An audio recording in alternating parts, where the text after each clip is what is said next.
Assalamualaikum anak-anak semua. Waalaikumsalam, Bu. Apa kabar semuanya? Alhamdulillah, baik, Bu. Perkenalkan, nama Ibu Salsabila, bisa dipanggil Ibu Saksa. Hari ini kita akan belajar mata pelajaran akidah akhlak tentang husnuzon atau berprasangka baik. Jadi husnuzon itu adalah salah satu akhlak mulia yang bisa kita terapkan di dalam kehidupan kita sehari-hari. Sebelumnya teman-teman udah ada yang tahu belum apa itu husnuzon atau berprasangka baik? Nggak tahu, Bu. Jadi husnuzon itu juga merupakan salah satu akhlak mulia yang bisa kita terapkan dalam kehidupan kita sehari-hari. Sebelumnya teman-teman pernah nggak mengira kalau teman kalian itu marah atau nggak suka sama kalian? Pernah, Bu. Padahal itu belum tentu mereka itu marah ke kita atau nggak suka sama kita. Pernah, Bu. Misalnya kita mengirim pesan atau kita ngechat teman kita, terus pesannya itu tuh nggak dibalas-balas selama berhari-hari. Pasti yang di pikiran kita tuh apa sih? Entah itu dia emang niat nggak mau balas pesan kita, atau apa lagi? Ngeblokir kita. Sombong banget sih dia. Iya, atau mikir dia tuh sombong banget sampai nggak mau balas Chat kita. Padahal kita tuh nggak ada yang tahu apakah dia punya kesibukan atau dia punya hal lain yang harus dikerjakan, atau mungkin baterainya habis sudah, atau mungkin HP-nya rusak, Nggak punya paket. Iya, jadinya mereka tuh nggak bisa ngebales pesan kita. Nah, kehidupan seperti ini nih, cerita yang tadi Ibu jelasin, itu sering terjadi di kehidupan kita. Maka dari itu, Islam mengajarkan kita untuk berperilaku husnuzon. Apa itu tadi husnuzon? Berprasangka baik. Sebelumnya, tujuan dari pembelajaran ini kita harus mengetahui apa itu husnuzon. Lalu kita nanti belajar tentang dalil-dalil apa saja tentang husnuzon, memahami jenis-jenis husnuzon, serta menerapkan sikap husnuzon di kehidupan kita sehari-hari. Sebelumnya teman-teman ada yang tahu tadi apa itu husnuzon? Sudah, Bu. Nah, jadi husnuzon itu berkata dari hus yang artinya baik dan zon yang berarti prasangka. Jadi husnuzon itu adalah berprasangka baik terhadap Allah, diri sendiri, dan sesama manusia.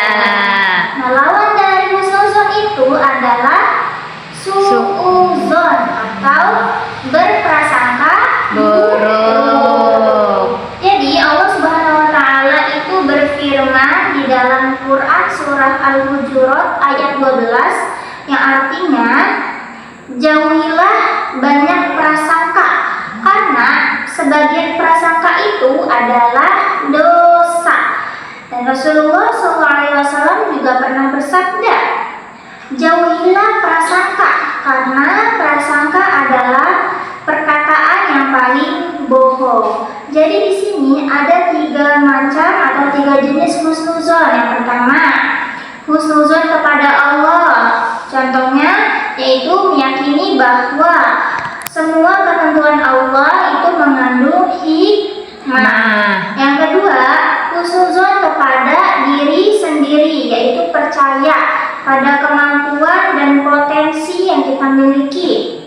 Yang ketiga, husnuzon kepada sesama manusia, yaitu tidak mudah menuduh atau berprasangka buruk tanpa adanya bukti. Jadi manfaat husnuzon ini adalah bisa membuat hati lebih tenang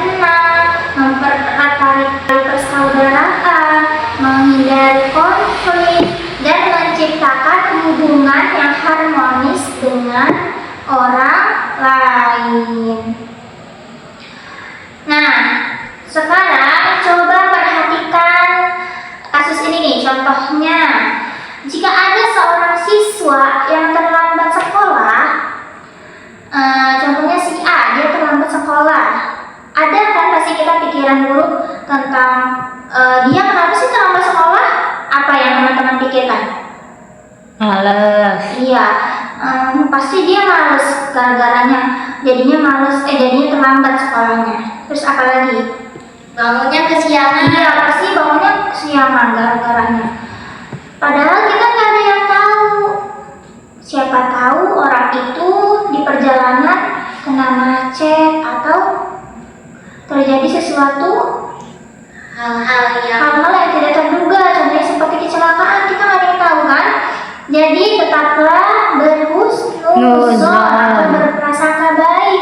Jadi kita nggak boleh tuh yang namanya mengira yang enggak atau mengira yang tidak pasti tanpa adanya Bukti. Dengan membiasakan husnuzon, kita belajar menjadi pribadi yang lebih baik, lebih bijaksana, serta tidak mudah menghakimi orang lain, dan juga kita menjaga persaudaraan dan kerukunan. Nah, sebagai pelajar muslim, mari ini kita biasakan bersikap positif, menghargai orang lain, serta tidak menyebarkan gosip atau fitnah yang belum jelas kebenarannya. Nah, sebelum kita akhiri pertemuan kali ini, Ibu mau beri tugas ke kalian. Coba jawab pertanyaan ini. Nomor 1. Apa yang dimaksud dengan husnuzon? Nomor 2, sebutkan. Dulu, Bu. Oke. Nah, Bu. Nomor 2, sebutkan satu contoh husnuzon kepada sesama manusia. Berapa contoh, Bu? 3. Nomor 3 nih yang terakhir. Sikap husnuzon apa yang akan kalian terapkan mulai hari ini? Nah, jika sudah, silahkan kalian renungkan dan jawab dalam hati atau tuliskan di buku tugas kalian masing-masing. Setelah itu boleh dikumpulkan minggu berikutnya. Baik anak-anak, hari ini kita telah belajar apa? Husnuzon atau berprasangka baik. Jadi kita berprasangka baik itu harus kepada siapa? Kepada Allah, kepada manusia, diri kepada sendiri. diri sendiri. Nah, dengan berhusnuzon, kehidupan akan terasa lebih apa, teman-teman? Terasa lebih damai, terasa lebih tenang, terasa lebih nyaman. Nah, tetaplah kita menjadi generasi yang berakhlak mulia serta selalu berpikir positif. Nah, mungkin itu saja Ibu akhiri kelas akidah akhlak pada hari ini. Semoga bisa bermanfaat kepada teman-teman semua. Amin. Nah, perlu diingat ya teman-teman, jangan cuma dipelajari saja, tetapi diamalkan. Nah, semoga teman-teman semua selalu dipermudahkan dalam proses belajarnya atau menuntut ilmu. Wabillahi taufiq wal hidayah. Wassalamualaikum